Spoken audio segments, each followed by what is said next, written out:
Hi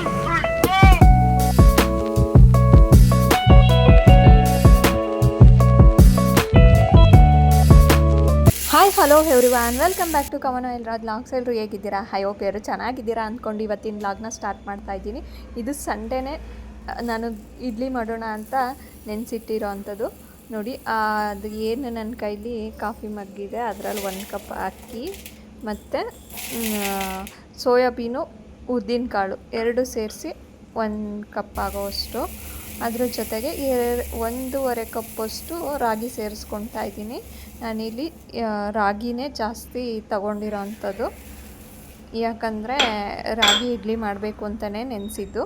ಸ್ವಲ್ಪ ಅಕ್ಕಿ ಇರಲಿ ಅಂತ ಹಾಕಿದ್ದಷ್ಟೇ, ಅಕ್ಕಿ ಹಾಕಲಿಲ್ಲ ಅಂದರೂ ಬರುತ್ತೆ, ಅಕ್ಕಿ ಹಾಕಿದ್ರೂ ಬರುತ್ತೆ. ಈ ಥರ ಎಲ್ಲ ಚೆನ್ನಾಗಿ ವಾಶ್ ಮಾಡಿಬಿಟ್ಟು 8 ಅವರ್ಸು ನೆನೆಯೋದಕ್ಕೆ ಬಿಡಬೇಕು. 6 to 8 ಅವರ್ಸ್ ನೆಂದ್ರೇ ಚೆನ್ನಾಗಿ ಬರೋದು, ಇಲ್ಲಾಂದರೆ ಅಷ್ಟು ಚೆನ್ನಾಗಿ ಬರೋಲ್ಲ, ಸರಿ ಚೆನ್ನಾಗಿ ನೆನ್ಕೊಂಡು ಬರೋಲ್ಲ. ಈ ಸೋಯಾಬೀನ್ ಹಾಕಿರೋದ್ರಿಂದ ಸರಿ ಚೆನ್ನಾಗಿ ಬರುತ್ತೆ. ನಾನಿವಾಗ ನೆನೆಯೋಕ್ಕಿಟ್ಟು ಕ್ಲೋಸ್ ಮಾಡಿಟ್ಟೆ. ನೆಂದಿದ್ಮೇಲೆ ಈವ್ನಿಂಗ್ ಅಂದರೆ ನೈಟೇ ಆಗಿತ್ತು ಆಲ್ಮೋಸ್ಟ್. ಊಟಕ್ಕೆ ಮುಂಚೆ ರುಬ್ಬಿಟ್ಬಿಟ್ಟು ಊಟ ಮಾಡ್ಕೊಂಡ್ವಿ. 8:30 ಏನೋ ಆಗಿತ್ತು ಅನ್ಸುತ್ತೆ ಊಟ ಮಾಡಿದಾಗ. ನೋಡಿ, ಈ ಥರ ಇದ್ರ ಜೊತೆಗೆ ಅವಲಕ್ಕಿ ಬೇಕಾದರೂ ಸೇರಿಸ್ಕೊಬೋದು. ನಾನಿಲ್ಲಿ ಅವಲಕ್ಕಿ ಸೇರಿಸ್ತಿಲ್ಲ, ತುಂಬ ಸ್ಮೂತ್ ಆಗಿಬಿಡ್ತವೆ ಅಂದ್ಬಿಟ್ಟು. ಇದು ಸೋಯಾಬೀನ್ ಹಾಕೋದ್ರಿಂದ ತುಂಬ ಚೆನ್ನಾಗಿ ಬರುತ್ತೆ. ನಾವು ಉದ್ದಿನ ಕಾಳು ಸೋಯಾಬೀನ್ 2 ಹಾಕೋದ್ರಿಂದ 2 ತುಂಬ ಚೆನ್ನಾಗಿ ಸರಿ ಇರುತ್ತೆ ಅಲ್ವಾ. ರಾಗಿ ಜೊತೆ ತುಂಬ ಚೆನ್ನಾಗಿ ಬರುತ್ತೆ. ಇನ್ನು ಇದರೊಳಗೆ ಅವಲಕ್ಕಿ ಹಾಕ್ಬಿಟ್ರೆ ಇನ್ನೂ ಸ್ಮೂತ್ ಆಗುತ್ತೆ. ಅವಲಕ್ಕಿ ಹಾಕೋರು ಅಕ್ಕಿನ ಸ್ವಲ್ಪ ಕಮ್ಮಿ ಮಾಡ್ಕೊಬೋದು. ನಾನಿಲ್ಲಿ ಅಕ್ಕಿ ಹಾಕಿರೋದ್ರಿಂದ ಅವಲಕ್ಕಿ ಏನು ಹಾಕ್ಕೊಂಡಿಲ್ಲ, ಬೇಕು ಅಂದರೆ ಹಾಕ್ಕೊಬೋದು, ಹಾಗೇನಿಲ್ಲ. ನೋಡಿ, ನಾನು 1 ಟೈಮ್ಗೆ ಎಷ್ಟು ಬೇಕೋ ಅಷ್ಟೇ ನೆನೆಸಿರೋದು. ಇದನ್ನು ಇವಾಗ ರುಬ್ಕೊಳ್ತೀನಿ. ಇವಾಗಲೇ ಏನು ಉಪ್ಪು ಸೇರಿಸಲ್ಲ, ಸ್ವಲ್ಪ ಎಷ್ಟು ಬೇಕಷ್ಟು ನೀರು ಸೇರಿಸಿ ರುಬ್ಕೊಂಡು ಮತ್ತು ಈ ಚಾರನ್ನ ವಾಶ್ ಮಾಡಿದ ನೀರನ್ನು ಅದಕ್ಕೆ ಸೇರಿಸಿ ಮಿಕ್ಸ್ ಮಾಡಿಡ್ತೀನಿ. ನೆನೆಯೆಲ್ಲ ತುಂಬ ಚೆನ್ನಾಗಿ ಅಂಥವ್ರು ಸ್ವಲ್ಪ ಉಪ್ಪು ಹಾಕಿದ್ರೆ ಚೆನ್ನಾಗಿ ನೆನೆಯುತ್ತೆ. ಸರಿ, ನಾನೇನು ಉಪ್ಪು ಸೇರಿಸಿಲ್ಲ. ಇಡ್ಲಿಗೆ ಬ್ಯಾಟರ್ ರೆಡಿ ಮಾಡಿಟ್ಟಿದ್ದೆ. ನೋಡಿ, ಚೆನ್ನಾಗಿ ನೆನೆದಿದೆ. ಇದಕ್ಕೆ ಉಪ್ಪು ಹಾಕಿಲ್ಲ. ಇವಾಗ ರುಚಿಗೆ ಉಪ್ಪು ಸೇರಿಸ್ಕೊಬೇಕು.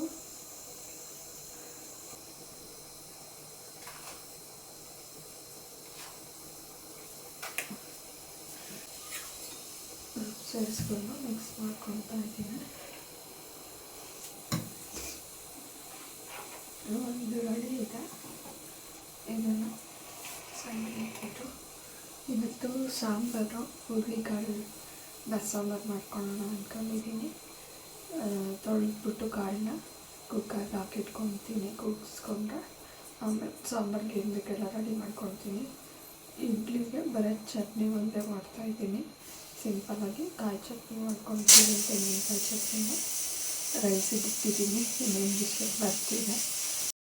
ಇವಾಗ ಮಾರ್ನಿಂಗ್ ಸ್ವಲ್ಪ ಬೇಗ ಎದ್ದೇಳೋದಕ್ಕೆ ಸ್ವಲ್ಪ ಲೈಟಾಗಿ ಕೋಲ್ಡ್ ಇರುತ್ತೆ. ನನಗೆ ಸ್ವಲ್ಪ ಕೋಲ್ಡ್ ಅನ್ನಿಸ್ತಿರೋದ್ರಿಂದ ನೆಗಡಿ ಆದಾಗ ಯಾವ ಥರ ಬರುತ್ತೆ ವಾಯ್ಸ್ ಆ ಥರ ಬರ್ತಿದೆ. ಅಷ್ಟು ಫ್ರೆಶ್ ಆಗಿ ಅನಿಸಲ್ಲ ನಾನು ಮಾತಾಡ್ತಿದ್ರೆ. ಅದಕ್ಕೆ ವಾಯ್ಸ್ ಓವರೇ ಕೊಟ್ಬಿಡೋಣ ಅಂತ ವಾಯ್ಸ್ ಮ್ಯೂಟ್ ಮಾಡಿ ವಾಯ್ಸ್ ಓವರೇ ಕೊಡ್ತಾಯಿದ್ದೀನಿ. ಹಾಗೆ ಒಂದು ಕಡೆ ಕುಕ್ಕರ್ ವಿಷಲ್ ಬರ್ತಾ ಇರುತ್ತೆ, ಆದರೂ ಡಿಸ್ಟರ್ಬೆನ್ಸ್ ಇರುತ್ತೆ. ನಾನು ಮಾತಾಡಿದ್ರು ಅಷ್ಟು ಸ್ಪಷ್ಟವಾಗಿ ಕೇಳಿಸಲ್ಲ. ನನ್ನ ತಲೆಗೆ ಎಣ್ಣೆ ಹಚ್ಚಿರೋದ್ರಿಂದ ಸ್ವಲ್ಪ ಇವತ್ತಂತೂ ಜಾಸ್ತಿನೇ ಕೋಲ್ಡ್ ಅನ್ನಿಸ್ತಿತ್ತು. ಒಂದು ಕಡೆ ಮೂಗು ಬ್ಲ್ಯಾಕ್ ಆಗ್ತಾ ಇರುತ್ತೆ, ಅದು ಸರಿ ಮಾಡಿಕೊಂಡು ನನಗೆ ಟೈಮ್ ಆಗಿಬಿಡುತ್ತಲ್ಲ ಹಸ್ಬೆಂಡ್ಗೆ ಅನ್ನೋ ಕಾರಣಕ್ಕೆ ಫಾಸ್ಟಾಗಿ ಕೆಲಸ ಮಾಡ್ಕೊಬೇಕು. ಹಾಗೆ ಸ್ವಲ್ಪ ಸಾಂಬಾರಿಗೆ ಹುರುಳಿಕಾಳು ಸೋಸಿಟ್ಕೊಳ್ಳೋಣ ಟೈಮ್ ಇದ್ದಾಗ ಅಂದ್ಕೊತೀನಿ, ಮರ್ತೇ ಬಿಡ್ತೀನಿ. ಅದರಲ್ಲಿ ಸ್ವಲ್ಪ ಕಲ್ಲಿದೆ, ಅದನ್ನು ಸೋಸಿಟ್ಕೊಂಡಿದ್ರೆ ನೀಟಾಗಿ ಪಟ್ಟಂತ ಮಾಡ್ಕೊಬೋದು. ಇಲ್ಲಾಂದರೆ ಈ ಥರ ಜಾಲ್ಸ್ಕೊಂಡು ಕುತ್ಕೊಬೇಕಾಗುತ್ತೆ. ನನಗೆ ಈ ಥರ ಜಾಲ್ಸೋದಕ್ಕೆ ತುಂಬ ಚೆನ್ನಾಗಿ ಬರುತ್ತೆ. 1 ಸಲ ಅಲ್ಲ, 2 ಸಲ ಅಲ್ಲ, 3 ಸಲ ಬೇಕಾದರೂ ಜಾಲಿಸ್ಬಿಡ್ತೀನಿ. ಬಟ್ ಕುತ್ಕೊಂಡು ಆಯೋದು ಅಂದರೆ ನಿದ್ದೆ ಬರುತ್ತೆ. ಅಂದರೆ ಫ್ರೀ ಟೈಮಲ್ಲಿ ಮಾಡಿ ಇಟ್ಕೊಂಡ್ರೆ ಬೆಸ್ಟ್ ಅಂದ್ಕೊಳ್ತೀನಿ. ಈ ಥರ ಜಾಲ್ಸಕ್ಕೆ ಬಂದ್ರೂ ಒಂದೊಂದು ಸಲ ಒಂದೊಂದು ಮಿಸ್ಸಾಗಿ ಕಲ್ಲು ಹೋಗ್ಬಿಟ್ಟಿರುತ್ತೆ. ಬಟ್ ನಾನು ಅದಕ್ಕಂತಲೇ ಒಂದು 3 to 4 ಟೈಮ್ಸ್ ಜಾಲಿಸ್ತೀನಿ. ಬರಲಿಲ್ಲ ಅಂದರೂ 1 ಟೈಮ್ ಇನ್ನೂ 2 ಸಲ ಜಾಲಿಸ್ತೀನಿ. ಅವಾಗಲೂ ಬರಲಿಲ್ವಾ, ಸರಿ ಇನ್ನಿಲ್ಲ ಅಂತ ಇದು ಮಾಡ್ತೀನಿ. ಫಸ್ಟ್ ಟೈಮ್ ಜಾಲಿಸ್ದಾಗಂತೂ ಸುಮಾರು ಬಂದು, ಸೆಕೆಂಡ್ ಟೈಮ್ಗೆ ಒಂದೇ ಒಂದು ಬಂತು. ಥರ್ಡ್ ಟೈಮ್ ಏನೂ ಇರಲಿಲ್ಲ, ಫೋರ್ತ್ ಟೈಮಲ್ಲೂ ಏನೂ ಇರಲಿಲ್ಲ. ಸರಿ ಅಂದ್ಬಿಟ್ಟು ಆಮೇಲೆ ಕುಕ್ಕರ್ಗೆ ಹಾಕಿ ನೀರು ಹಾಕ್ಬಿಟ್ಟು ರುಚಿಗೆ ಎಷ್ಟು ಬೇಕಷ್ಟು ಉಪ್ಪು ಹಾಕ್ಬಿಟ್ಟು ಇವಾಗಲೇ ಇಡ್ತಾಯಿದ್ದೀನಿ. 5-6 ವಿಷಲ್ ಬರಲೇಬೇಕು. ನಾನು ನೆನೆಸಿಲ್ವಲ್ಲ ಹುರುಳಿಕಾಳನ್ನ, ಹಂಗಾಗಿ ಅದು ಕೂಡ ಒಂದು ಕಡೆ ರೈಸ್ ಆಯಿತು, ಒಂದು ಕಡೆ ಸಾಂಬಾರಿಗೆ ಕೂಗಕ್ಕೆ ಇಟ್ಬಿಟ್ಟು ಸ್ವಲ್ಪ ಬ್ಲೂ ಟೀ ಮಾಡ್ಕೊಂಡು ಕುಡಿಯೋಣ, ಕೋಲ್ಡ್ ಜಾಸ್ತಿ ಇದೆ ಅನ್ನಿಸ್ತಿತ್ತು ಅಂದ್ಬಿಟ್ಟು ಮಾಡ್ಕೊಳ್ತಾ ಇದ್ದೀನಿ. ಸ್ವಲ್ಪ ಬಿಸಿ ಬಿಸಿದು ಕುಡಿದ್ರೆ ಸ್ವಲ್ಪ ಮೂಗು ಬ್ಲಾಕ್ ಆಗಿರೋದೆಲ್ಲ ಕಮ್ಮಿ ಆಗಿಬಿಡುತ್ತೆ ಅಂದ್ಬಿಟ್ಟು ಜೀರಿಗೆ ಮತ್ತು ಅದಕ್ಕೆ ಒಂದು ಏಲಕ್ಕಿ. ಬ್ಲೂ ಟೀ ಅಂದರೆ ಗೊತ್ತಲ್ಲ, ಶಂಕು ಪುಷ್ಪ ಫ್ಲವರ್ದು. ನನ್ನ ಮುಂಚೆಯಿಂದ ನಾನು ವೀಡಿಯೋಸ್ ನೋಡಿರೋರಿಗೆ ಗೊತ್ತಿರುತ್ತೆ, ಇವಾಗ ಹೊಸ್ದಾಗಿ ನೋಡ್ತಿರೋರಿಗೆ ಗೊತ್ತಿರಲ್ಲ. ಅದನ್ನು ಹಾಕ್ಕೊಂಡು ಅಷ್ಟನ್ನು ಹಾಕಿ ಕುದಿಸ್ಕೊಳ್ತಾ ಇದ್ದೀನಿ. ಕುದಿಸಿದ ತಕ್ಷಣ ತುಂಬ ಸುಡ್ತಿತ್ತು, ಕುಡಿಯೋಕ್ಕಾಗಲಿಲ್ಲ. ಸ್ವಲ್ಪ ಮತ್ತೆ ಬಿಸಿ ಮಾಡ್ಕೊಂಡು ಕುಡಿಯೋಣ ಅಂತ ಸೈಡ್ಗೆ ಇಟ್ಬಿಟ್ಟೆ. ನೋಡಿ ಈಗ ಯಾಕಾಗಿ ಮುತ್ತೆ ಅಂದರೆ ಅದು ಫ್ಲೇವರು ಹೋಗ್ಬಾರ್ದು, ಚೆನ್ನಾಗಿರುತ್ತೆ ಫ್ಲೇವರ್ ಇದ್ದರೆ ಅಂದ್ಬಿಟ್ಟು ಏಲಕ್ಕಿದು ಓಪನಾಗಿ ಬಿಟ್ಟರೆ ಬೇಗ ಹೋಗ್ಬಿಡುತ್ತೆ ಫ್ಲೇವರ್ ಅಂತ. ನೋಡಿ ಇವಾಗ ಫಿಲ್ಟ್ರು ಮಾಡ್ಕೊಳ್ತಾ ಇದ್ದೀನಿ. ತೆಂಗಿನಕಾಯಿ ತುರ್ಕೊಬೇಕಿತ್ತು, ತೆಂಗಿನಕಾಯಿ ಚಟ್ನಿ ಮಾಡ್ಕೊಳೋದಕ್ಕೆ ಇಡ್ಲಿಗೆ. ಇವತ್ತು ಇಡ್ಲಿಗೆ ಬರೀ ಚಟ್ನಿ ಅಷ್ಟೇ, ಸಾಂಬಾರು ಏನೂ ಮಾಡ್ತಿಲ್ಲ. ಹುರುಳಿಕಾಳು ಸಾಂಬಾರು ಮಾಡ್ತಿರೋದ್ರಿಂದ ಸ್ವಲ್ಪ ಟೈಮ್ ಆಗಿಬಿಡುತ್ತೆ. ಬೇಳೆ ತರಕಾರಿ ಸಾಂಬಾರು ಆಗಿದ್ದರೆ ಈ ಎರಡಕ್ಕೂ ಆಗೋಂಗೆ ಮಾಡ್ಕೊಬೋದಿತ್ತು. ಟೊಮೊಟೊ ಬೇರೆ ಖಾಲಿ ಆಗಿತ್ತು, ತಂದಿರಲಿಲ್ಲ. ಅದಕ್ಕೆ ನೆಕ್ಸ್ಟ್ ತಂದ್ರಾಗುತ್ತೆ ನಾಳೆ ಅಂದ್ಬಿಟ್ಟು. ನೋಡಿ ಟೇಸ್ಟ್ ನೋಡಿದೆ, ಚೆನ್ನಾಗಿತ್ತು. ಸ್ವಲ್ಪ ತುಂಬ ಸುಡ್ತಾ ಇದೆ ಅಂದ್ಬಿಟ್ಟು ಸ್ವಲ್ಪ ತಣ್ಣಗಾಗಲಿ ಅಂತ ಇಟ್ಟೆ. ಕೆಲಸ ಮಾಡ್ಕೊಂಡು ಆಮೇಲೆ ಫುಲ್ ತಣ್ಣಗೆ ಹೋಗ್ಬಿಡ್ತು. ಹಸ್ಬೆಂಡ್ಗೂ ಸ್ವಲ್ಪ ಇದೆ ಇನ್ನೂ ಅಂತ ಅಂದಿತ್ತು, ನನಗೂ ಕೊಡು ಅಂದ್ರಲ್ಲ, ಅವಾಗ ಮತ್ತೆ ಬಿಸಿ ಮಾಡಿಕೊಂಡು ಇಬ್ಬರು ಕುಡಿದ್ವಿ. ಇವಾಗ ಚಟ್ನಿಗೆ ರೆಡಿ ಮಾಡ್ಕೊಳ್ತಾ ಇದ್ದೀನಿ. ಸ್ವಲ್ಪ ಜೀರಿಗೆ ಮತ್ತು ಮೆಣಸಿನ್ಕಾಯಿ, ಬೆಳ್ಳುಳ್ಳಿ ಹುರ್ಕೊಳ್ತಾ ಇದ್ದೀನಿ. ತೆಂಗಿನಕಾಯಿ ಮಿಕ್ಸಿ ಜಾರ್ಗೆ ಹಾಕ್ಕೊಳ್ಳೋಣ. ಅದು ಹುರ್ಕೊಂಡಿದ್ದಾದ್ಮೇಲೆ ಅದನ್ನು ಕೂಡ ಸೇರಿಸ್ಕೊಳ್ಳೋಣ. ಹುಣಸೆಹಣ್ಣು, ಉಪ್ಪು ಸೇರಿಸ್ಕೊಂಡ್ರೆ ಆಗೋಯ್ತು. ನೀವು ಬೇಕು ಅಂದರೆ ಹುರ್ಗಡ್ಲೆ ಕೂಡ ಆ್ಯಡ್ ಮಾಡ್ಕೊಬೋದು. ಕರ್ಬೇವಿನ ಸೊಪ್ಪನ್ನು ಕೂಡ ನಾನು ಹುರಿದು ಹಾಕ್ಕೊಳ್ತಾ ಇದ್ದೀನಿ. ಸ್ವಲ್ಪ ಶುಂಠಿ ಹಾಕ್ಕೊಂಡ್ರೆ ತುಂಬ ಚೆನ್ನಾಗಿರುತ್ತೆ ಟೇಸ್ಟು ಚಟ್ನಿದು. ಇದು ಮೆಣಸಿನ್ಕಾಯಿ ಹಾಕಿರ್ತೀವಲ್ಲ, ಅದು ಅಸಿಡಿಟಿ ಥರ ಆಗಿಬಿಡುತ್ತೆ, ಹಸಿರು ಮೆಣಸಿನ್ಕಾಯಿ. ನಾವು ಶುಂಠಿ ಸೇರಿಸ್ಕೊಳೋದ್ರಿಂದ ಅಸಿಡಿಟಿ ಥರ ಆಗೋಲ್ಲ. ನಾನು ಕೂಡ ಹಂಗಂತ ಸೇರಿಸ್ಕೊಂಡೆ. ಎಲ್ಲ ರೆಡಿ ಮಾಡ್ಕೊಳೋ ಅಷ್ಟರಲ್ಲಿ ಟೈಮೇ ಆಗಿಬಿಡುತ್ತೆ ಬೇಗ. ನೋಡಿ ಟೈಮ್ ಆಗುತ್ತೆ ಕುಡಿತಾ ನಿಂತ್ಕೊಂಡ್ರೆ ಅಂದ್ಬಿಟ್ಟು ಆಯ್ತು, ಇದನ್ನು ಮಾಡಿ ಕುಡಿಯೋಣ ಅದನ್ನು ಮಾಡಿ ಕುಡಿಯೋಣ ಅನ್ನೋ ಅಷ್ಟರಲ್ಲಿ ತಣ್ಣಗೆ ಆಗೋಗ್ಬಿಡ್ತು ನಂದು ಬ್ಲೂ ಟೀ. ಮತ್ತೆ ಬಿಸಿ ಮಾಡಿ ಕುಡ್ದಿದ್ದಾಯಿತು. ಅಲ್ಲಿ ಶುಂಠಿ ನೆನೆಯಕ್ಕೆ ಇಟ್ಟಿದ್ದೆ, ತೊಳೆದು ಅಂದರೆ ತೊಳೆಯೋಕೆ ನೆನ್ಕೊಳ್ಳಿ ಅಂತ. ಸ್ವಲ್ಪ ಮಣ್ಣಿರುತ್ತಲ್ವ, ಸ್ವಲ್ಪ ನೆನೆಸಿ ತೊಳೆದ್ರೆ ನೀಟಾಗಿ ಹೋಗ್ಬಿಡುತ್ತೆ ಮಣ್ಣಾದ್ರ ಮೇಲಿರೋದು. ಅದಕ್ಕೋಸ್ಕರ ಹೀಗೆಲ್ಲ ರೆಡಿ ಮಾಡಿಕೊಂಡು ಮೆಣಸಿನ್ಕಾಯಿ ಇನ್ನೇನು ಹುರ್ಕೊಳ್ತಾ ಇದ್ದೀನಿ. ಅಷ್ಟರಲ್ಲಿ ನಾನಲ್ಲಿ ಚಟ್ನಿಗೆ ನೀರು ಹಾಕೋಕ್ಕೆ ಅಂತ ಒಂದು ಗ್ಲಾಸ್ ನೀರು ತಂದು ಇಟ್ಕೊಂಡಿದ್ದೆ. ಅದನ್ನು ಬೇರೆ ಬೀಳಿಸಿ ಅಲ್ಲೆಲ್ಲ ನೀರು ಚೆಲ್ಲಿಸ್ಬಿಟ್ಟೆ. ಸರಿ ಅಂತ ಅದನ್ನೆಲ್ಲ ಒರೆಸಿ ಕ್ಲೀನ್ ಮಾಡ್ಕೊಳ್ತಾ ಇದ್ದೀನಿ. ಈ ರೈಸಿಗೆ ಇಟ್ಟಾಗಂತೂ ಕುಕ್ಕರ್ ಅದು ವಿಷಲ್ ಬಂದಾಗ ಅಲ್ಲೆಲ್ಲ ಆರಿ ಗಲೀಜಾಗಿರುತ್ತೆ. ಸ್ವಲ್ಪ ಮಧ್ಯ ಒಂದು ಸಲ ನನಗೆ ನೋಡೋಕ್ಕಾಗ್ತಿರಲ್ಲ ಅಂತ ಕ್ಲೀನ್ ಮಾಡ್ಕೊತೀನಿ. ನಾನು ಫಸ್ಟು ಕಿಚನಿಗೆ ಬಂದು ಸ್ಟವೆಲ್ಲ ಕ್ಲೀನ್ ಮಾಡಿನೇ ಸ್ಟವ್ ಹಚ್ಚೋದು. ಮತ್ತು ರೈಸ್ಗೆ ಇಟ್ಟಾಗ ಗಲೀಜಾಗುತ್ತೆ, ಮಧ್ಯೆ ಒಂದು ಸಲ ಲೈಟಾಗಿ ಕ್ಲೀನ್ ಮಾಡ್ಕೊಂಡಿರ್ತೀನಿ. ಫುಲ್ ಎಲ್ಲ ಕಿಚನ್ದು ಕೆಲಸ ಮುಗಿದ್ಮೇಲೆ, ಅಂದರೆ ಸ್ಟವಲ್ಲಿ ಮಾಡೋ ಅಂಥ ಕೆಲಸ ಮುಗಿದ್ಮೇಲೆ ಕಿಚನ್ ಅದು ಏನು ಕಿಚನ್ ಟಾಪು ಇದಿರುತ್ತೆ ಅದನ್ನೆಲ್ಲ ಕ್ಲೀನ್ ಮಾಡಿಕೊಂಡು ಕೌಂಟರ್ ಟಾಪ್ನ, ಸ್ಟವ್ವು ಎಲ್ಲ ಕ್ಲೀನ್ ಮಾಡ್ಕೊಂಬಿಡ್ತೀನಿ. ಒಂದು ಸಲ ಸ್ಕ್ರಬ್ಬರಲ್ಲಿ ಸ್ವಲ್ಪ ಡಿಶ್ ವಾಶ್ ಹಾಕ್ಕೊಂಡು ಉಜ್ಜಿಬಿಟ್ಟು ಎಲ್ಲ ಕ್ಲೀನ್ ಮಾಡ್ಕೊಂಡು ಒಂದು ಕ್ಲಾತಲ್ಲಿ ನೀಟಾಗಿ ವೈಪ್ ಮಾಡಿಕೊಂಡು ಕ್ಲೀನ್ ಆದಮೇಲೆ ಕಸ ಹೊಡ್ಕೊಂಡು ನೆಲ ಒರೆಸ್ಕೊಳೋದು. ಪಾತ್ರೆ ಬೆಳಗ್ಬಿಟ್ಟು ಕಿಚನ್ ಎಲ್ಲ ಫುಲ್ಲು ಕ್ಲೀನ್ ಮಾಡ್ಕೊತೀನಿ. ಇವತ್ತು ನೀರು ಚೆಲ್ಕೊಂಡಂತೂ ಡಬಲ್ ಕೆಲಸ ಅನ್ನೋಂಗೆ ಆಗ್ಬಿಡ್ತು. ಕೆಳಗೆಲ್ಲ ಒರೆಸಿ ಎಲ್ಲ ಕ್ಲೀನ್ ಮಾಡಿ ಇವಾಗ ನೀರು ಸೇರಿಸ್ಕೊಂಡು ಗ್ರೈಂಡ್ ಮಾಡ್ಕೊಳೋಕ್ಕೆ ಚಟ್ನಿಗೆ ಜಾರ್ ಎತ್ಕೊಂಡು ಮಿಕ್ಸಿಲಿ ಗ್ರೈಂಡ್ ಮಾಡ್ಕೊತಾ ಇದ್ದೀನಿ. ನೋಡಿ ಫಸ್ಟ್ ನಾನು ಬಂದಾಗ ವಿಂಡೋ ಓಪನ್ ಮಾಡಿದಾಗ ಎಷ್ಟು ಕತ್ಲೆ ಇತ್ತು. ಟೈಮ್ ಆಗ್ತಾಯಿದೆ ಅನ್ನೋದು ಅಲ್ಲೇ ಗೊತ್ತಾಗುತ್ತೆ. ನಾನು ಟೈಮ್ ನೋಡೋದೇ ಬೇಡ, ಬೆಳಕಾದಂಗೆ ಟೈಮ್ ಆಯಿತು ಅಂತ ಗೊತ್ತಾಗ್ಬಿಡುತ್ತೆ. ಈಗ ಎಲ್ಲ ಇಲ್ಲಿ ಕ್ಲೀನ್ ಮಾಡಿಕೊಂಡು ಮತ್ತು ಸ್ವಲ್ಪ ಆನಿಯನ್ನೆಲ್ಲ ಕಟ್ ಮಾಡ್ಕೊಬೇಕು, ಸಾಂಬಾರ್ಗೆ ಹುರ್ಕೊಬೇಕು. ಹಾಗೆಯೇ ಕಾಳನ್ನ ಒಗ್ಗರಣೆಗೆ ಮಾಡ್ಕೊಳೋದಕ್ಕೆ ಹುರುಳಿಕಾಳನ್ನ ಅದಕ್ಕೂ ರೆಡಿ ಮಾಡ್ಕೊಬೇಕು. ತೆಂಗಿನಕಾಯಿನ ತುರಿದಿಟ್ಕೊಂಬಿಟ್ಟಿದ್ದೀನಿ ಸಾಂಬಾರಿಗೆ, ಇದು ಕಾಳು ಒಗ್ಗರಣೆಗೆ. ಮತ್ತು ಕಾಳ್ದೊಂದು ಸ್ವೀಟ್ ಮಾಡ್ತೀವಿ, ಅದಕ್ಕೆ ಎಲ್ಲ ರೆಡಿ ಮಾಡ್ಕೊಂಡಿದ್ದೀನಿ. ನಾನು ಹುಳ್ಳಿಕಾಳು ಸಾಂಬಾರು ಮಾಡಿದಾಗ ಆಲ್ಮೋಸ್ಟ್ ಆ ಸ್ವೀಟ್ ಮಾಡ್ತೀನಿ. ನನ್ನ ಮಗಂಗೆ ತುಂಬ ಇಷ್ಟ ಆ ಸ್ವೀಟು. ಹಾಗಾಗಿ ಹುಳ್ಳಿಕಾಳ್ದು ಏನಿಲ್ಲ, ತೆಂಗಿನಕಾಯಿ, ಹುಳ್ಳಿಕಾಳು, ಸ್ವಲ್ಪ ಬೆಲ್ಲ ಸೇರಿಸಿ ಮಾಡ್ಕೊಳೋಂಥದ್ದು. ಲಾಸ್ಟಲ್ಲಿ ಅದನ್ನು ತೋರಿಸ್ತೀನಿ. ಇವಾಗ ಸಾಂಬಾರಿಗೆ ಫಸ್ಟ್ ಬೆಳ್ಳುಳ್ಳಿ ಹುರ್ಕೊಳ್ತಾ ಇದ್ದೀನಿ. ಇದ್ರ ಜೊತೆಗೇ ಆನಿಯನ್ ಕೂಡ ಕಟ್ ಮಾಡಿ ಹಾಕ್ಕೊಳ್ತೀನಿ. ಇವಾಗಂತೂ ತುಂಬ ವೆಯ್ಟ್ ಗೇನ್ ಆಗಿದೆ. ಇವಾಗ ಎಷ್ಟೋ ಪರವಾಗಿಲ್ಲ ಅಂದ್ಕೊಳ್ತೀನಿ. ಇವಾಗ ಒಂದು 15 ಡೇಸಿಂದ ಚೆನ್ನಾಗಿ ವರ್ಕೌಟು, ಯೋಗ ಎಲ್ಲ ಮಾಡೋದ್ರಿಂದ ಸ್ವಲ್ಪ ವೆಯ್ಟ್ ಕಮ್ಮಿ ಆಗ್ತಾಯಿದ್ದೀನಿ. ಫೇಸೇ ನನಗೆ ನೋಡ್ಕೊಳಕ್ಕಾಗ್ತಿರಲ್ಲ, ಅಷ್ಟು ದಪ್ಪ ಆಗಿಬಿಟ್ಟಿತ್ತು. ಅದು ಏನಕ್ಕೆ ಹಂಗೆ ಸಡನ್ ವೆಯ್ಟ್ ಗೇನ್ ಆದೆ ಅಂತಲೇ ಗೊತ್ತಿಲ್ಲ. ಅಂದರೆ ಇವನಿಗೂ ರಜಾ ಇತ್ತು, ಎಲ್ಲೂ ಹೋಗ್ತಿರ್ಲಿಲ್ಲ, ಮನೇಲೇ ಇದ್ನಲ್ಲ, ಆ ರೀಸನ್ಗೋ ಏನೋ ಗೊತ್ತಿಲ್ಲ. ಹೆಲ್ತ್ ಇಶ್ಯೂಸ್ ಅಂತೂ ತುಂಬ ಇದಾಗ್ಬಿಟ್ಟಿತ್ತು. ಅದಕ್ಕೆ ದಪ್ಪ ಆದ್ನೋ ಏನಕ್ಕೆ ದಪ್ಪ ಆಗಿದ್ನೋ ಒಟ್ಟಿನಾಗೆ. ಇವಾಗ ಈರುಳ್ಳಿ ಎಲ್ಲ ಕಟ್ ಮಾಡ್ಕೊಂಡು ಹುರ್ಕೊಳ್ಳೋಣ. ನಾನು ಬಸ್ಸಾರಿಗೆಲ್ಲ ಇದೇ ಥರ ಮಾಡ್ಕೊಳೋದು, ಹುರ್ಕೊಂಡು ಹಾಕ್ಕೊಂಡು. ಮೆಣಸಿನ್ಕಾಯಿ ಎಲ್ಲ ಏನು ಹುರ್ಕೊಳಲ್ಲ, ಖಾರದ ಪುಡಿನೇ ಸೇರಿಸ್ಕೊಳ್ತೀನಿ. ಧನಿಯಾ ಪುಡಿ, ಖಾರದ ಪುಡಿನೇ ಸೇರಿಸ್ಕೊಂಡು ಮಾಡ್ಕೊಳ್ತೀನಿ.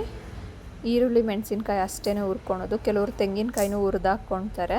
ನಾನೇನು ಹುರಿದ್ಬಿಟ್ಟು ಹಾಕಲ್ಲ, ಕಾಯಿ ಹಾಕೋದೆ. ನಾನು ತೆಂಗಿನಕಾಯಿನ ಸ್ವಲ್ಪ ಬೇಯಿಸ್ಕೊಂಡಿರೋ ಹುಳ್ಳಿಕಾಳು ಕೂಡ ಸೇರಿಸ್ಕೊಳ್ತೀನಲ್ಲ, ಹಂಗಾಗಿ ತೆಂಗಿನಕಾಯಿ ಸ್ವಲ್ಪ ಹಾಕ್ಕೊಳ್ತೀನಿ. ನೋಡಿ, ಕಟ್ ಮಾಡಿ ಹಾಕ್ಕೊಳ್ತೀನಿ. ಟೈಮ್ ಆಗಿಬಿಡುತ್ತೆ, ಕೆಲಸ ಜಾಸ್ತಿ ಆಗಿಬಿಡುತ್ತೆ ಅಂತ ಇಡ್ಲಿ ಮಾಡಿರೋದ್ರಿಂದ ಇವತ್ತು ಸ್ವಲ್ಪ ಟೈಮೇ ಆಗೋಯ್ತು ಅಂತೀನಿ. ಬಸ್ಸಾರು, ಇಡ್ಲಿ ಎಂದಾಗ ಸ್ವಲ್ಪ ಟೈಮ್ ಆಗಿಬಿಡುತ್ತೆ. ಬೇರೆ ಉಪ್ಪಿಟ್ಟು, ಚಿತ್ರಾನ್ನ ಈ ಥರ ಕೆಲಸ ಇದ್ದರೆ ಬೇಗ ಆಗಿಬಿಡುತ್ತೆ. ಬಸ್ಸಾರು ಇದ್ದಾಗ ಆ ಥರ ಇಲ್ಲ ಅಂದರೆ ಸ್ವಲ್ಪ ಟೈಮ್ ಜಾಸ್ತಿ ಬೇಕಾಗುತ್ತೆ. ಬಟ್ ಟೇಸ್ಟಿಯಾಗಿ, ಹೆಲ್ತಿಯಾಗಿ ಬೇಕು ಅಂದರೆ ನಾವು ಕುಕ್ಕಿಂಗಿಗೆ ಟೈಮ್ ಕೊಡೋದ್ರಿಂದ ಏನು ಲಾಸ್ ಇಲ್ಲ ಅಂದ್ಕೊಳ್ತೀನಿ. ಬಟ್ ಹಸ್ಬೆಂಡ್ಗೆ, ಮಗನಿಗೆ ಏನೇನು ಇಷ್ಟ ಆಗುತ್ತೆ ಅದನ್ನು ಮಾಡಿದಾಗ ಅವ್ರಿಗೆ ಖುಷಿ ಆಗುತ್ತಲ್ಲ, ಆ ಖುಷಿನ ಏನು ಕೊಟ್ಟರು ಸಾಕಾಗಲ್ಲ, ಅಷ್ಟು ಖುಷಿ ಆಗಿಬಿಡುತ್ತೆ ನಮಗೆ. ಅವರು ಇಷ್ಟ ಚೆನ್ನಾಗಿತ್ತು ಅಂತ ಅವ್ರಿಗಿಷ್ಟ ಆಗಿದ್ದು ಮಾಡಿದಾಗ, ಹೇಳ್ದಾಗ. ಹಾಗಾಗಿ ನೋಡಿ, ಈಗ ಸಾಂಬಾರಿಗೆ ರುಬ್ಕೊಳಕ್ಕೆಲ್ಲ ರೆಡಿ ಮಾಡ್ತಾಯಿದ್ದೀನಿ. ಹುರ್ದಿಟ್ಕೊಂಡಿದ್ದಂಥ ಬೆಳ್ಳುಳ್ಳಿ, ಈರುಳ್ಳಿ, ಹಾಗೆ ಸ್ವಲ್ಪ ಸಾಸಿವೆ ಮತ್ತು ಧನಿಯಾ ಪುಡಿ ಸೇರಿಸ್ಕೊಳ್ತಾ ಇದ್ದೀನಿ. ಆಮೇಲೆ ಖಾರದ ಪುಡಿನೂ ಸೇರಿಸ್ಕೊಳ್ಳೋಣ. ಖಾರದ ಪುಡಿ ಅಂದರೆ ಮೆಣಸಿನ್ಕಾಯಿ ನಾವು ಹುರಿದ್ಬಿಟ್ಟೆ ಮಾಡ್ಕೊಳೋ ಅಂಥದ್ದು, ಹಸಿ ಖಾರದ ಪುಡಿ ಅಲ್ಲ, ಮೆಣಸಿನ್ಕಾಯಿ ಹುರಿದಿರೋ ಅಂಥದ್ದು. ಹಾಗೆ ಕುಕ್ಕರ್ ವಿಷಲ್ ಬಿಟ್ಟಿತ್ತು, ಅದನ್ನು ನೀರು ಸಪ್ರೇಟ್ ಮಾಡಿಕೊಂಡು, ಹುರುಳಿಕಾಳು ಸಪ್ರೇಟ್ ಮಾಡಿಕೊಂಡು, ರುಬ್ಬೋಕ್ಕೆ ಸ್ವಲ್ಪ ಬೇಕಲ್ಲ, ತಕ್ಕೊಳ್ಳೋಣ ಅಂತ ಸಪ್ರೇಟ್ ಮಾಡಿ ಇವಾಗ ಹಾಕ್ಕೊಳ್ತಾ ಇದ್ದೀನಿ. ತುಂಬ ಬಿಸಿ ಇದೆ, ತಣ್ಣೀರು ಹಾಕ್ಕೊಳೋದ್ರಿಂದ ಓಕೆ. ಹಾಗೆ ಕಾಯಿ ಕೂಡ, ತೆಂಗಿನಕಾಯಿ ಕೂಡ ಫ್ರಿಜ್ಜಿಂದ ತೆಗ್ದಿರೋದ್ರಿಂದ ಸ್ವಲ್ಪ ಕೋಲ್ಡ್ ಇದೆ, ಅಲ್ಲಿಗೆ ಮ್ಯಾಚ್ ಆಗುತ್ತೆ ಅಂದ್ಬಿಟ್ಟು ಈಗ ನೀರು ಸೇರಿಸಿ ರುಬ್ಕೊಳೋಕ್ಕೆ ರೆಡಿ ಮಾಡ್ಕೊಂಡು ರುಬ್ಕೊತಾ ಇದ್ದೀನಿ. ಇವಾಗ ನಾವು ಹುರುಳಿಕಾಳು ಬೇಯಿಸಿದಾಗ ಏನು ಹುರುಳಿಕಾಳ್ದು ಕಟ್ಟು ಬಂದಿರುತ್ತೆ ನೀರು, ಅದ್ರ ಜೊತೆಗೆ ಈಗ ರುಬ್ಕೊಂಡಿರೋ ಅಂಥ ಖಾರ ಸೇರಿಸಿ ಕುದಿಸ್ಕೊಳ್ತೀನಿ. ಉಪ್ಪೇನಾದರೂ ಸಪ್ಪೆ ಆಗಿದ್ದರೆ ಮತ್ತೆ ಟೇಸ್ಟ್ ನೋಡಿ ಸೇರಿಸ್ಕೊಳ್ತೀನಿ. ಇಡ್ಲಿಗೆ ಪಾತ್ರೆ ಇಟ್ಟಿದ್ದೀನಿ ಬಿಸಿ ಆಗಲಿ ಅಂತ. ಬ್ಯಾಟರ್ ಹಾಕ್ಬಿಟ್ಟು ಅದು ಸ್ಟ್ಯಾಂಡ್ ಇಡಬೇಕು, ಇಡ್ಲಿ ಸ್ಟ್ಯಾಂಡನ್ನ. ಸ್ವಲ್ಪ ರಾಗಿ ಇಡ್ಲಿ ಅಲ್ವಾ, ಡಿಫ್ರೆಂಟಾಗಿರಲಿ, ಏನೋ ತರಕಾರಿ ಹಾಕಿ, ಏನು ಪಲ್ಯ ಅಂದರೆ ಸಾಗು ಅಥವಾ ಸಾಂಬಾರು ಏನೂ ಮಾಡಿಲ್ಲ, ಸೈಡ್ಸಿಗೆ ಮಧ್ಯಾಹ್ನಕ್ಕೆ ಪಲ್ಯ ಈ ಥರ ತರಕಾರಿದೇನು ಇಲ್ವಲ್ಲ ಅಂದ್ಬಿಟ್ಟು ಸ್ವಲ್ಪ ಕ್ಯಾರೆಟ್ನೇ ಸೇರಿಸೋಣ ಇಡ್ಲಿ ಜೊತೆಗೆ ಅಂತ ಕ್ಯಾರೆಟ್ ತುರ್ಕೊಳ್ಳೋಣ ಅಂತ ಅದಕ್ಕೂ ಎತ್ತಿಟ್ಟಿದ್ದೀನಿ. ಯಾವ ಥರ ಮಾಡ್ತೀನಿ ಅಂತ ತೋರಿಸ್ತೀನಿ ರೀ. ಸಾಂಬಾರ್ಗೆ ಈಗ ರೆಡಿ ಆಯಿತು. ಇದನ್ನು ಇನ್ನೊಂದು ಸ್ವಲ್ಪ ಕುದಿ ಬರಲಿ ಚೆನ್ನಾಗಿ. ಇವಾಗ ಹಸಿದು ರುಬ್ಬಿರೋದೆಲ್ಲ ಹಾಕಿರ್ತೀವಲ್ವ, ಅದೆಲ್ಲ ಚೆನ್ನಾಗಿ ಬೇಯ್ಕೊಬೇಕು. ಆ ಹುರುಳಿಕಾಳು ಕಟ್ ಜೊತೆ ಸೂಪರಾಗಿರುತ್ತೆ ಟೇಸ್ಟ್ ಅಂತೂ ಸಾಂಬಾರ್ದು. ಇವಾಗ ಉಪ್ಪು ಸ್ವಲ್ಪ ಸಪ್ಪೆ ಅನ್ನಿಸ್ತು, ರುಚಿ ನೋಡಿದ್ದಕ್ಕೆ ಇನ್ನೂ ಸ್ವಲ್ಪ ಉಪ್ಪು ಸೇರಿಸಿ ಕುದಿಸ್ಕೊಳ್ತಾ ಇದ್ದೀನಿ. ಇವಾಗ ಇಡ್ಲಿಗೆ ನೀರು ಇಟ್ಟಿದ್ದೀನಿ, ಇಡ್ಲಿ ಕುಕ್ಕರಲ್ಲಿ. ಅದು ಬಿಸಿ ಆಗೋ ಅಷ್ಟರಲ್ಲಿ ನಾನು ಇದೇನು ಸ್ಟ್ಯಾಂಡ್ ಇದೆ ಅದಕ್ಕೆ ಸ್ವಲ್ಪ ಗೀ ಹಾಕ್ಕೊಂಡು ರೆಡಿ ಮಾಡ್ಕೊಳ್ತೀನಿ ಬ್ಯಾಟರ್ ಹಾಕ್ಕೊಳಕ್ಕೆ. ಬಟರ್ ಹಾಕ್ತಿದ್ದೆ, ಇವತ್ತು ಬಟರ್ ಬೇಗ ಫ್ರಿಜ್ಜಿಂದ ಎತ್ತಿಡಲಿಲ್ಲ. ಸ್ವಲ್ಪ ತುಂಬ ಹಾರ್ಡ್ ಇದೆ, ಅದನ್ನು ಬಿಸಿ ಮಾಡಿ ಹಾಕೋದ್ಕಿಂತ ಗೀನೇ ಬಳಸ್ಕೊಂಬಿಡೋಣ ಅಂತ ಅದು ತುಪ್ಪನೂ ಕೂಡ ಖಾಲಿ ಆಗಕ್ಕೆ ಬಂದಿದೆ, ಸ್ವಲ್ಪನೇ ಇದ್ದಿದ್ದು. ಕಾಳು ಒಗ್ಗರಣೆಗೆ ಅಂತ ಎಲ್ಲ ಕಟ್ ಮಾಡಿ ರೆಡಿ ಮಾಡಿ ಇಟ್ಕೊಂಡಿದ್ದೀನಿ. ಆನಿಯನು, ಹಸಿರು ಮೆಣಸಿನ್ಕಾಯಿ, ಸ್ವಲ್ಪ ಕರ್ಬೇವಿನ ಸೊಪ್ಪು ಇಷ್ಟು ರೆಡಿ ಮಾಡ್ಕೊಂಡು ಒಂದು ಸೈಡಲ್ಲಿ ಎತ್ತಿಟ್ಕೊಂಡಿದ್ದೀನಿ ನೋಡಿ. ಇವಾಗ ಕ್ಯಾರೆಟ್ ತುರ್ದಿಲ್ಲ, ಇನ್ನೂ ತೆಗ್ದಿಟ್ಟಿದ್ದೆ. ಇವಾಗ ತೊಳ್ಕೊಂಡು ಅದನ್ನು ಕ್ಲೀನ್ ಮಾಡಿಕೊಂಡು ತುರಿಯೋಣ ಅಂತ ಸುಮ್ಮನೆ ಫ್ರಿಜ್ಜಿಂದ ಈಚೆ ಎತ್ತಿಟ್ಕೊಂಡಿದ್ದೆ. ಮರ್ತೋಗ್ಬಿಡ್ತೀನಿ ಇಲ್ಲ ಅಂದರೆ ಅಂತ ಈಚೆ ಎತ್ತಿಟ್ಕೊಂಡಿದ್ದೆ. ಒಂದೊಂದು ಸಲ ಕೆಲಸದ ಬ್ಯುಸಿಲಿ ಮರ್ತೇ ಬಿಡ್ತೀನಿ. ಅವತ್ತು ಒಂದಿನ ಉಪ್ಪಿಟ್ಟಿಗೆ ಉಪ್ಪೇ ಹಾಕಿರಲಿಲ್ಲ. ನಂತರ ನೀವು ಯಾರಾದರೂ ಮಾಡ್ತೀರಾ? ನಾನು ಅದು ಅಲ್ಲದೆ ಬೆಳಗ್ಗೆ ಟೇಸ್ಟ್ ಮಾಡಲ್ಲ ಏನು, ಕೆಲವೊಂದು ದಿನ ಅಷ್ಟೇ ಟೇಸ್ಟ್ ಮಾಡೋದು. ಅವತ್ತು ಉಪ್ಪಿಟ್ಟನ್ನ ಟೇಸ್ಟ್ ಕೂಡ ಮಾಡಿರಲಿಲ್ಲ, ಹಂಗೆ ಬಾಕ್ಸಿಗೆ ಹಾಕ್ಕೊಟ್ಟಿದ್ದೆ. ಪಾಪ ಅವತ್ತು ಅವರು ತಿಂದೇ ಇರಲಿಲ್ಲ ಟಿಫನ್ನ, ಹಾಗೆ ವಾಪಸ್ ತೊಗೊಂಬಂದಿದ್ರು. ಇವತ್ತು ಬೆಳಗ್ಗೆ ಬಂದು ಅವರು ಮೆಂತ್ಯ ನೀರು ಮತ್ತು ಮೆಂತ್ಯ ನೆನೆ ಅಂಥ ನೀರು ಕುಡಿದು ಮೆಂತ್ಯ ತಿಂತಾರೆ. ತಗೊಂಡು ಹೋಗಿ ಬಂದ್ರಲ್ಲ, ಈ ಥರ ಕ್ಯಾರೆಟ್ ತುರಿ ಹಾಕಿ ಮಾಡ್ತಿರೋದಕ್ಕೆ ಇಡ್ಲಿನ, ಇವತ್ತು ಏನೋ ಮಗಂಗೆ ಇಷ್ಟವಾದೇನೋ ಮಾಡಂಗಿದ್ದೀರಾ ಅಂತ ರೇಗಿಸ್ತಿದ್ರು. ನಾನು ಅದಕ್ಕೆ ಹಿಂದಕ್ಕೆ ಬಿಸಿ ಕುಕ್ಕರ್ ಇಟ್ಕೊಂಡಿದ್ದೆ. ಇವತ್ತು ಸುಟ್ಕೊಳ್ತೀಯ, ಹಿಂದಕ್ಕೆ ಬಿಸಿ ಕುಕ್ಕರ್ ಇಟ್ಬಿಟ್ಟು ಶೆಲ್ಫ್ ಮೇಲೆ ಈ ಕಡೆಗೆ ನಿಂತ್ಕೊಂಡಿದ್ಯಲ್ಲ ಸೈಡಿಗೆ ಇಟ್ಕೊ ಅಂತ ಹೇಳ್ತಿದ್ರು. ಅದಕ್ಕೆ ಇವತ್ತು ಅಲ್ಲೇ ಸುಟ್ಕೊಂಡೆ ಇಲ್ಲಿ ಅಂತ ತೋರಿಸ್ತಿದ್ರು. ಅದಕ್ಕೆ ನೀನು ದಿನ ಒಂದೊಂದು ಕಡೆ ಸುಟ್ಕೊಳ್ತಾ ಇರೋ, ಹೇಳ್ತಾಯಿದ್ರು ಅಲ್ಲಿ ಸುಟ್ಕೊಂಡೆ ಇಲ್ಲಿ ಸುಟ್ಕೊಂಡೆ ಅಂತ, ಹುಷಾರಾಗಿ ಮಾತ್ರ ಇರಬೇಡ ಅಂತ ಹೇಳ್ತಾಯಿದ್ರು. ಸರಿ ಅಂತ ನಾನು ಒಂದೇ ಸಲ ಇಡ್ಲಿ ಬಿಟ್ಕೊಂಡಿದ್ದೀನಿ. ಮಿಕ್ಕಿದ ಬ್ಯಾಟರ್ನ ಎತ್ತಿಟ್ಟೆ. ಈವ್ನಿಂಗ್ ಸ್ನ್ಯಾಕ್ಸ್ ಟೈಮಲ್ಲಿ ದೋಸೆ ಹಾಕ್ಕೊಂಬಿಡೋಣ ಚೆನ್ನಾಗಿರುತ್ತೆ ಅಂತ. ಚಟ್ನಿ ಕೂಡ ನಾನು ಸ್ವಲ್ಪನೇ ಮಾಡಿದ್ದೆ, ಫ್ರಿಜ್ಜಲ್ಲಿ ಇಟ್ಟಿದ್ದಷ್ಟು ಚೆನ್ನಾಗಿರಲ್ಲ ಇಡ್ಲಿಗೆ ಚಟ್ನಿ. ಅದಕ್ಕೆ ಸಾಯಂಕಾಲ ಇರೋ ಬ್ಯಾಟರ್ಗೆ ಚಟ್ನಿ ಏನಾದರೂ ಮಾಡ್ಕೊಳ್ಳೋಣ ಅಂದ್ಬಿಟ್ಟು ನೋಡಿ. ಇವಾಗ ಬಿಸಿಯಾಗಿದೆ ಇಡ್ಲಿ ಕುಕ್ಕರು, ಅದರೊಳಗಡೆ ಇಟ್ಬಿಟ್ಟಿದ್ದೀನಿ. ಒಂದು 10-15 ಮಿನಿಟ್ಸ್ ಬೇಕು, ತುಂಬ ಚೆನ್ನಾಗಿ ಬೇಯುತ್ತೆ ಇಡ್ಲಿ. ಇವಾಗ ಸಾಂಬಾರು ಕೂಡ ಕುದ್ದಿದೆ. ಬಿಸಿ ಆದಮೇಲೆ ಸಾಂಬಾರನ್ನ ಎತ್ತಿಟ್ಟು ಅದು ನಾನು ಬಾಕ್ಸಿಗೆ ಹಾಕೋಕ್ಕೆ ಸ್ವಲ್ಪ ತಣ್ಣಗಾಗಬೇಕು, ತುಂಬ ಸುಡ್ತಿರೋದು ಹಾಕೋಕ್ಕಾಗಲ್ಲ. ಹಾಗೆ ಸ್ವಲ್ಪ ಕಾಳಿಗೆ ಒಗ್ಗರಣೆ ಹಾಕ್ಕೊಂಬಿಡೋಣ ಅಂತ ಈ ಕಡೆ ಒಗ್ಗರಣೆಗೆ ಹಾಕ್ತಾಯಿದ್ದೀನಿ. ಕರ್ಬೇವಿನ ಸೊಪ್ಪು ಮತ್ತು ಸಾಸಿವೆ, ಹಸಿರು ಮೆಣಸಿನ್ಕಾಯಿ, ಕಟ್ ಮಾಡ್ಕೊಂಡಿರೋ ಈರುಳ್ಳಿ ಇಷ್ಟನ್ನು ಹಾಕಿ ಚೆನ್ನಾಗಿ ಫ್ರೈ ಮಾಡ್ಕೊಬೇಕು. ಫ್ರೈ ಆದಮೇಲೆ ಅದಕ್ಕೆ ತೆಂಗಿನಕಾಯಿ ತುರಿ ಸೇರಿಸ್ಕೊಬೇಕು. ಅಷ್ಟರಲ್ಲಿ ಇಡ್ಲಿ ಬೆಂದಿತ್ತು. ಅದನ್ನು ಕೂಡ ಸ್ವಲ್ಪ ತಣ್ಣಗಾಗಲಿ ಅವ್ರಿಗೆ ಬಾಕ್ಸಿಗೆ ಹಾಕ್ಕೊಡೋಕ್ಕೆ ಅಂತ ಈಚೆ ಇಟ್ಕೊಂಡೆ. ಕಾಳು ಒಗ್ಗರಣೆಗೆ ಸ್ವಲ್ಪ ತೆಂಗಿನಕಾಯಿ ತುರಿ ಸೇರಿಸ್ಕೊಂಡು ಅದು ಚೆನ್ನಾಗಿ ಫ್ರೈ ಆದಮೇಲೆ ಅದಕ್ಕೆ ಕಾಳನ್ನೂ ಹಾಕಿ ಚೆನ್ನಾಗಿ ಫ್ರೈ ಮಾಡಿಕೊಂಡ್ರೆ ತುಂಬ ಟೇಸ್ಟಿಯಾಗಿರೋ ಅಂಥ ಹುಳ್ಳಿಕಾಳು ಒಗ್ಗರಣೆ ರೆಡಿ ಆಗುತ್ತೆ. ಹುಳ್ಳಿಕಾಳು ಉಸ್ಲಿ ಅಂತಲೂ ಹೇಳ್ಬೋದು. ಕಡಲೆಕಾಳು ಉಸ್ಲಿ ತೋರಿಸಿದ್ನಲ್ಲ ಅದೇ ಥರ ಹುಳ್ಳಿಕಾಳು ಉಸ್ಲಿ. ಇವಾಗ ಸ್ವೀಟ್ಗೆ ಸ್ವಲ್ಪ ತೆಂಗಿನಕಾಯಿ, ಹುಳ್ಳಿಕಾಳು, ಬೆಂದಿರೋ ಅಂಥ ಹುಳ್ಳಿಕಾಳು, ಸ್ವಲ್ಪ ಬೆಲ್ಲ ಹಾಕಿ ಗ್ರೈಂಡ್ ಮಾಡಿಕೊಂಡೆ. ತುಂಬ ಚೆನ್ನಾಗಿ ಗ್ರೈಂಡ್ ಆಯಿತು ನೋಡಿ. ಆ ಥರ ಒಂದು ಬಾಕ್ಸಿಗೆ ಹಾಕ್ಕೊಂಡಿದ್ದೀನಿ ಹಸ್ಬೆಂಡ್ಗೆ. ಇದು ಇನ್ನು ಮಿಕ್ಕಿದ್ದು ತೆಗ್ದಿಟ್ಟಿದ್ದೀನಿ ಸೈಡಲ್ಲಿ. ಒಂದು ಬಾಕ್ಸಲ್ಲಿ ಚಟ್ನಿ, ಒಂದು ಬಾಕ್ಸಲ್ಲಿ ಒಗ್ಗರಣೆ, ಹುರುಳಿಕಾಳು, ಸಾಂಬಾರು, ಇಡ್ಲಿ ನೋಡಿ. ಇಡ್ಲಿ ಅಂತೂ ತುಂಬ ಚೆನ್ನಾಗಿ ಬಂದಿದ್ದಾವೆ. ಸ್ವಲ್ಪನೂ ಇಡ್ಲಿ ಪ್ಲೇಟ್ಗೆ ಅಂಟ್ಕೊಂಡಿಲ್ಲ ನೋಡಿ. ಯಾವ ಥರ ಎಷ್ಟು ಚೆನ್ನಾಗಿ ಆ ಒಂದು ಕಡೆ ಕ್ಯಾರೆಟು ಎಷ್ಟು ಚೆನ್ನಾಗಿ ಕಾಣಿಸ್ತಿದೆ ಅಂತ ಈ ಥರ ತುರಿದು ಹಾಕ್ಕೊಂಡಿರೋದ್ರಿಂದ ನೀವು ಸ್ಲೈಸಾಗಿ ಬೇಕಾದ್ರೆ ಕಟ್ ಮಾಡಿ ಕೂಡ ಒಂದೇ ಹತ್ರ ಬರೋಂಗೆ ಹಾಕ್ಕೊಬೋದು, ಇಲ್ಲ ತುರಿದ್ಬಿಟ್ಟು ಈ ಥರ ಒಂದು ಸೈಡ್ ಬರೋ ಥರನಾರು ಹಾಕ್ಕೊಬೋದು. ಎಷ್ಟು ಬಾಕ್ಸ್ ಆಗ್ತಿದ್ದಾವೆ ನೋಡಿ. ಮುಂಚೆ ಒಂದೇ ಬಾಕ್ಸಲ್ಲೆಲ್ಲ ಹಾಕೋ ಅಂಥದ್ದಕ್ಕೆ ಹಾಕ್ತಿದ್ದೆ, ಬಟ್ ಈಗ ಬಾಕ್ಸ ಬ್ಯಾಗಲ್ಲಿ ಇಡ್ಸಲ್ಲ ಕರೆಕ್ಟಾಗಿ ಅಂದ್ಬಿಟ್ಟು ಹಾಕ್ಕೊಡಲ್ಲ. ಈ ಥರ ಬೇರೆ ಬೇರೆ ಸಪ್ರೇಟ್ ಬಾಕ್ಸಲ್ಲೇ ಹಾಕ್ತೀನಿ. ರೈಸ್ ಒಂದು ಬಾಕ್ಸಲ್ಲಿ ಇವತ್ತು ಬಾಯ್ಲ್ಡ್ ರೈಸೇ ಮಾಡ್ಕೊಂಡಿದ್ದೆ, ಹಾಗಾಗಿನೇ ಸ್ವಲ್ಪ ಟೈಮ್ ಆಯಿತು ಅಂದ್ಕೊಳ್ತೀನಿ. ಇವಾಗೆಲ್ಲ ಬಾಕ್ಸ್ ರೆಡಿ ಆಯಿತು. ಲಂಚ್ ಬ್ಯಾಗ್ ಹಾಕಿ ರೆಡಿ ಮಾಡಿಬಿಟ್ರೆ ಅವ್ರದ್ದು ಇನ್ನೇನು ಅಂದರೆ ಹೊರಟೆ ಟೈಮ್ ಆಯಿತು ಅಂದರೂ ಏನೂ ತೊಂದರೆ ಇರಲ್ಲ. ಅವ್ರು ಹೋದ್ಮೇಲೂ ನಾನು ಸ್ವಲ್ಪ ಇದು ಮಾಡ್ಕೊಬೋದು. ಹಾಗೆ ಬ್ಯಾಗಲ್ಲಿ ಇಟ್ಬಿಟ್ಟು ಜ್ಯೂಸ್ ಕೂಡ ಇಟ್ಟಿದ್ದೆ. ಜ್ಯೂಸ್ ಎಲ್ಲ ಕುಡಿದ್ಮೇಲೆ ಬ್ಯಾಗಲ್ಲೇ ಇತ್ತು. ಹೊರಟ್ಮೇಲೆ ನಾನು ತಗೊಂಡೋಗಿ ಕೊಟ್ಟು ನಾನು ಸ್ವಲ್ಪ ಯೋಗ ಮಾಡ್ಕೊಳ್ಳೋಣ ಅಂತ ಯೋಗ ಸ್ಟ್ರೆಚ್ ಎಲ್ಲ ಮಾಡ್ಕೊತಾ ಇದ್ದೀನಿ. ಯೋಗ ಸ್ಟ್ರೆಚ್ ಎಲ್ಲ ಮಾಡ್ಕೊಂಡು ಮುಗಿಸ್ಕೊಂಡು ಅವರು ಅಷ್ಟರಲ್ಲಿ ಹೋಗಿದ್ರು ಹಸ್ಬೆಂಡು. ಅವ್ರು ಹೋಗಿ ಆದಮೇಲೆ ನಾನು ಇನ್ನೂ ಯೋಗ ಮಾಡ್ತಾನೇ ಇದ್ದೆ. ಆಮೇಲೆ ಹೋಗಿ ಬಾಕ್ಲಿಗೆ ನೀರು ಹಾಕಿ ಮಿಕ್ಕಿದ ಕೆಲಸ ಮಾಡ್ಕೊಳ್ಳೋಣ ಅಂತ. ನಾನು ಈ ಥರ ಯೋಗ ಮಾಡೋದ್ರಿಂದ, ನಾನು ಈ ವಿಡಿಯೋ ಹಾಕೋದ್ರಿಂದ ಎಷ್ಟೋ ಜನ ನೋಡಿ ಇವರು ಇಷ್ಟೆಲ್ಲ ಕೆಲಸ ಮಾಡ್ಕೊಂಡು ಮಾಡ್ತಾರೆ, ನಾವು ಯಾಕೆ ಮಾಡಬಾರ್ದು ಅಂತ ಮೋಟಿವೇಟ್ ಆಗಲಿ ಅಂತ ಹಾಕ್ತೀನಿ. ಪ್ರತಿದಿನ ನಾನು ಮಾಡ್ತೀನಿ ಅಂತ ತೋರಿಸ್ಕೊಳಕ್ಕೆ ಆಗ್ತಾರೆ ಅಂತ ಅಂದ್ಕೊಬೇಡಿ ಯಾರೂ. ಪಾಪ ನಾನು ಎಷ್ಟೋ ಜನಕ್ಕೆ ಮಾಡಬೇಕು ಅಂತ ಇಂಟ್ರೆಸ್ಟ್ ಇರುತ್ತೆ, ಮಾಡೋಕ್ಕಾಗ್ತಿರಲ್ಲ. ಈ ಥರ ಯಾರನ್ನಾರು ನೋಡಿದಾಗ ಮೋಟಿವೇಟ್ ಆಗಿ ಮಾಡ್ತಾರೆ. ನಾನು ಅದೇ ಥರ ಬೇರೆ ನೋಡಿ ಮೋಟಿವೇಟ್ ಆಗಿ ಮಾಡೋದು ಜಾಸ್ತಿ. ಕೆಲವೊಂದು ಸಲ ಸೋಂಬೇರಿ ಆಗಿಬಿಡ್ತೀನಿ ನೋಡಿ. ಇವಾಗ ಟೆರೇಸಿಗೆ ಬಂದು ಗಿಡಕ್ಕೆ ನೀರು ಹಾಕೋಣ ಅಂತ ನೀರು ಹಾಕ್ತಾಯಿದ್ದೀನಿ. ಈ ಥರ ವೀಡಿಯೋ ಮಾಡ್ಕೊಂಡು ಈ ಥರ ಎಲ್ಲ ಹಾಕ್ತಿದ್ರೆ ನಾನು ಅಂದರೆ ಸೋಂಬೇರಿ ಇಲ್ಲದೆ ಮಾಡಿಬಿಡ್ತೀನಿ ಎಲ್ಲ, ಇಲ್ಲ ಅಂದರೆ ಸೋಂಬೇರಿ ಆಗಿಬಿಡ್ತೀನಿ. ಇವತ್ತು ನೋಡಿ ಹಂಗಾದ್ರೂ ಸ್ವಲ್ಪ ಟೈಮ್ ಹಾಗೆ ಹೋಯ್ತು. ಇಲ್ಲಿ ಗಿಡಕ್ಕೆ ನೀರು ಹಾಕೋಕ್ಕೆ ಬಂದ ಸ್ವಲ್ಪ ಬಟ್ಟೆ ಹಿಂದಿನ ದಿನ ಹಾಕಿರೋದಿತ್ತು, ಅದನ್ನು ಎತ್ಕೊಂಡು ಹೋಗ್ಬಿಡೋಣ ಅಂತ ಅರ್ಧ ಎತ್ಕೊಂಡೆ. ಇನ್ನೊಂದು ಸ್ವಲ್ಪ ಇತ್ತು, ಅದನ್ನು ಬಂದುಬಿಟ್ಟು ಅವನು ಕರ್ಕೊಂಡ್ಬಂದು ಆಮೇಲೆ ಎತ್ಕೊಂಡ್ರಾಗುತ್ತೆ ಅಂತ ಸ್ವಲ್ಪ ಅಷ್ಟೇ ಎತ್ಕೊಂಡೆ. ಹಾಗೆ ಸ್ವಲ್ಪ ಹೂವು ಎಲ್ಲ ಇದ್ದು ಅವನು ಎಲ್ಲ ಕಿತ್ಕೊಂಡು ಹೋಗೋ ಅಷ್ಟರಲ್ಲಿ ಟೈಮೇ ಆಗೋಗ್ಬಿಡ್ತು ಇವತ್ತಂತೂ. ಅವನು ಕೂಡ ಎದ್ಬಿಟ್ಟು ಬ್ರಷ್ ಮಾಡಿಕೊಂಡು ಆಮ್ಲ ಜ್ಯೂಸ್ ಕುಡಿದು ಸ್ನಾನಕ್ಕೆ ಹೋಗೋ ಅಂದರೆ ಹೋಗ್ದಂಗೆ ನಂಗೆ ವಾಮಿಟ್ ಬರ್ತಿದೆ ಅಂತ ಅಷ್ಟೊತ್ತು ಆಟ ಆಡ್ಕೊಂಡು ಕೂತ್ಕೊಂಡ್ಬಿಟ್ಟ. ಹಾಗಾಗಿ ಸ್ವಲ್ಪ ಟೈಮ್ ಆಗೋಯಿತು. ಕಿಚನ್ ಎಲ್ಲ ಕ್ಲೀನ್ ಮಾಡಿಕೊಂಡೆ, ಪಾತ್ರೆ ಎಲ್ಲ ತೊಳೆದು, ಪಾತ್ರೆ ಎಲ್ಲ ಖಾಲಿ ಇವತ್ತು. ಸಿಂಕ್ ಎಲ್ಲ ಖಾಲಿ ಹೊಡಿತಿದೆ ಪಾತ್ರೆ ಎಲ್ಲ ತೊಳೆದಿದ್ದೆ.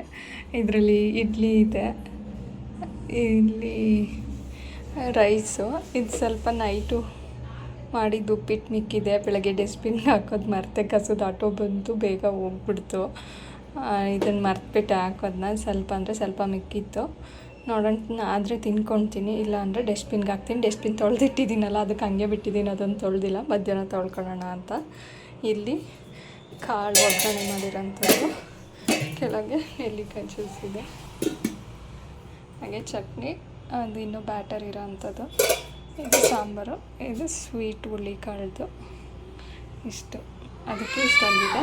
ಈಗ ಇವೆರಡು ಫ್ರಿಜ್ಗೆ ಇಟ್ಬಿಟ್ಟು ಅವನಿಗೆ ಸ್ನಾನ ಮಾಡಿಸ್ಬೇಕು. ಕೂಗ್ತಿದ್ದಾನೆ ಬಚ್ಚಲು ಮನೇಲಿ ಕೂತ್ಕೊಂಡು. ಅವನಿಗೆ ಸ್ನಾನ ಮಾಡಿಸ್ಬಿಟ್ಟು ನಾನಿನ್ನು ಕಸ ಹೊಡೆದು ನೆಲ ಒರೆಸ್ಕೊಂಡು ಸ್ನಾನ ಮಾಡಬೇಕು. ಸ್ನಾನ ಮಾಡೋಕ್ಕಾಗಲಿಲ್ಲ ಅಂದರೆ ಬಂದ್ಬಿಟ್ಟು ಮಾಡ್ಕೊಳ್ತೀನಿ. ಬಟ್ಟೆ ಎತ್ಕೊಂಬಂದು ಹಾಕಿದ್ದೀನಿ ಸ್ವಲ್ಪ, ಇನ್ನೂ ಎತ್ಕೊಂಡು ಬಂದು ಮಡಚೋ ಅಂಥ ಬಟ್ಟೆ ಐತೆ, ಅದನ್ನು ಎತ್ಕೊಂಬಂದು ಎಲ್ಲ ಒಟ್ಟಿಗೆ ಅವನೇ ಮಡಚಿಬಿಟ್ಟು ಎತ್ತಿಡಬೇಕು. ಅವನು ಸ್ನಾನ ಕರಿತಾ ಇದ್ದಾನೆ, ಅರ್ಧಂಬರ್ಧ ಸ್ನಾನ ಆಗಿದೆ ಅವನದು. ನಾನು ಪಾತ್ರೆ ತೊಳೆಯೋ ಅಷ್ಟರಲ್ಲಿ ಬ್ರಷ್ ಎಲ್ಲ ಮಾಡಿಕೊಂಡು ತಲೆ ಉಜ್ಕ ಅಂತ ಹೇಳಿದ್ದೆ, ಶಾಂಪು ಕೊಟ್ಟು ಉಜ್ಕೊಂಡಿದ್ದೀನಿ. ಬಾರಮ್ಮ ನೀರು ಅಂತಿದ್ದಾನೆ, ಹೋಗ್ತಿದ್ದೀನಿ. ಅವನಿಗೆ ಟಿಫನ್ ಹಾಕ್ಕೊಟ್ಟು ಬಾಕ್ಸಿಗೆ ಅವನಿಗೆ ರೆಡಿ ಮಾಡ್ತಾಯಿದ್ದೀನಿ. ಒಂದು ಬಾಟಲ್ ಹುಡುಕ್ತಿದ್ದೀನಿ, ಎಲ್ಲೋ ಇಟ್ಬಿಟ್ಟಿದ್ದಾನೆ, ಸಿಗ್ತಿಲ್ಲ. ಸಿಕ್ಕಿದ್ಮೇಲೆ ನೀರು ಹಾಕಬೇಕು. ಹುರುಳಿಕಾಳು ಮತ್ತು ಹುಳಿಕಾಳು ಸ್ವೀಟ್ ಹಾಕ್ತಾಯಿದ್ದೀನಿ. ಒಂದು ಸ್ಪೂನ್ ಇಟ್ಟು ಕಳಿಸ್ತೀನಿ, ತಿನ್ಕೊಂಬರ್ತಾನೆ. ಇವಾಗ ಪಾರ್ಕಿಗೆ ಬಂದೆ, ಅವನನ್ನು ಸ್ಕೂಲ್ ಹತ್ರ ಬಿಟ್ಬಿಟ್ಟು. ಇವತ್ತು ಟೈಮೇ ಆಗೋಯ್ತು, 9:30ಗೆ ಬಿಡಬೇಕು. 9:40 ಆಗೋ ಅಷ್ಟೊತ್ತಿಗೆ ಆಗೋಯ್ತು. 9:40 ಅಷ್ಟರಲ್ಲಿ ಹೋಗಿ ಬಿಟ್ಟು ಪಾರ್ಕಿಗೆ ಬಂದೆ. 2 ದಿನ ಪಾರ್ಕ್ ಕಡೆ ಬಂದಿಲ್ವಲ್ಲ, ನೋಡಿ ಗಾಳಿಗೆ ಎಷ್ಟೆಲ್ಲ ಎಲೆ ಮಾರಿದ್ರು, ಕೊಂಬೆಗಳು ನನಗೆ ನೋಡಿ ಇಷ್ಟೆಲ್ಲ ಬಿದ್ದಿದೆ. ಯಾರು ಓಡಾಡ್ಕೊಂತಿದ್ರೆ ಏನಪ್ಪ ಅನ್ನೋಂಗಿತ್ತು. ನಾನು ಬೇಗ ಬೇಗ ವಾಕ್ ಮಾಡ್ಕೊಳ್ಳೋಣ ಅಂತ ಒಂದು 10-12 ರೌಂಡು ವಾಕ್ ಬರ್ತೀನಿ ಇದ್ರ ಸುತ್ತ. ಇವತ್ತು ನನ್ನ ಫ್ರೆಂಡ್ ಇಲ್ಲ, ಇವತ್ತು ಅವರು ಇನ್ನೂ 2 ದಿನ ಬರಲ್ಲ ಅಂದ್ಕೊತೀನಿ. ನಾನು ಒಬ್ಬಳೇ ಚೆನ್ನಾಗಿ ವಾಕ್ ಮಾಡಿಕೊಂಡು ಆಮೇಲೆ ಸ್ವಲ್ಪ ವರ್ಕೌಟ್ ಮಾಡ್ಕೊಳ್ಳೋಣ ಅಂತ ಮಾಡ್ಕೊಳ್ತಾ ಇದ್ದೀನಿ. ಈ ವಿಡಿಯೋ ಇಲ್ಲಿಗೆ ಮುಗಿಸ್ತಾ ಇದ್ದೀನಿ. ಯಾರಿಗೆಲ್ಲ ಇಷ್ಟ ಆಯಿತು ಲೈಕ್ ಮಾಡಿ, ಕಮೆಂಟ್ ಮಾಡಿ, ಫ್ರೆಂಡ್ಸ್ ಆ್ಯಂಡ್ ಫ್ಯಾಮಿಲಿ ಕೂಡ ಶೇರ್ ಮಾಡಿ. ಇನ್ನೂ ಸಬ್ಸ್ಕ್ರೈಬ್ ಮಾಡದೆ ನೋಡಿದರೆ ಸಬ್ಸ್ಕ್ರೈಬ್ ಮಾಡ್ಕೊಳ್ಳಿ. ಮತ್ತೆ ಸಿಗೋಣ ಇದೇ ಥರ ಇನ್ನೊಂದು ಲಾಗಲ್ಲಿ. Thank you, take care, bye bye.